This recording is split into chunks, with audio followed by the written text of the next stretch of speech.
Jesus says, if you got to learn to thirst for the right person, because I'm the only answer to the greedy people who you let govern you.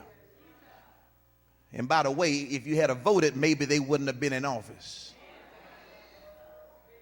Be careful of those who are determined and working on cutting off your water supply. Don't you know that when a war takes place against a country, there are two things they cut off first: their communication and their water supply.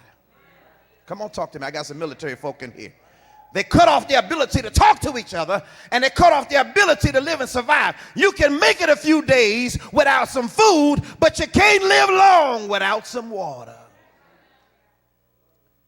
Somebody say thirst for the right person. Then the second point, then the text says you need to thirst for the right place. This writer said, I came to find out that I've been thirsting after the wrong people. I've been thirsting for fellowship with my friends and with my others. I've been thirsting for Facebook friends, thirsting for, Twitter tweets. I've been thirsting, for my ability to have somebody to Snapchat with me. I've been thirsting for the ability, it's not in your Bible, but it's in mine. I wrote them on my. I've been thirsting for all of the people who I ultimately wanted to add, but I needed to subtract. I've been trying to delight, but I really need to delete. So I not only thirsted for the right person, but I also need to find the right place. Because some of y'all believe you can get what you need by staying at home.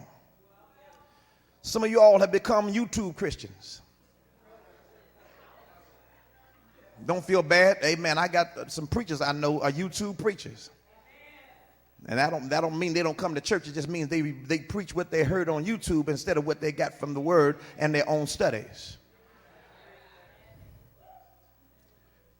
But the truth is that I don't care what kind of technology comes along. I don't care what kind of streaming apparatus comes along. God made you for fellowship. There's some things you ain't going to get laying at home watching Reverend such and such in your bed. There's not some things you're not going to get from convenience.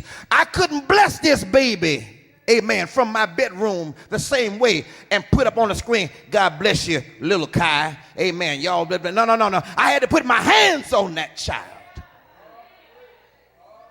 When I touched her, I felt her body begin to respond. After I anointed her, her little hand went up in the air. You can't do that on Facebook Live. It's your little techie self. You need fellowship from the right God, and you need to show up in the right place. Because when you come to the right place and you're feeling down and depressed, there's somebody that's got a word for you. You may not get to the preaching. You might not make it to the choir. But even an usher with the right spirit can say the right word to you and give you what you need, but you got to show up at the right place. David said, my soul panteth not only after the water brooks, but it says, I enter into his gates with thanksgiving. I come into his courts with praise. I'm thankful unto him because my soul longs for the courts of God.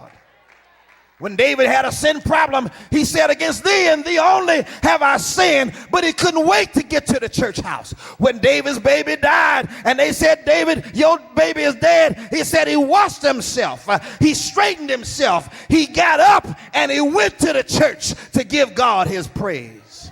Look at your neighbor and say, some things only church can solve.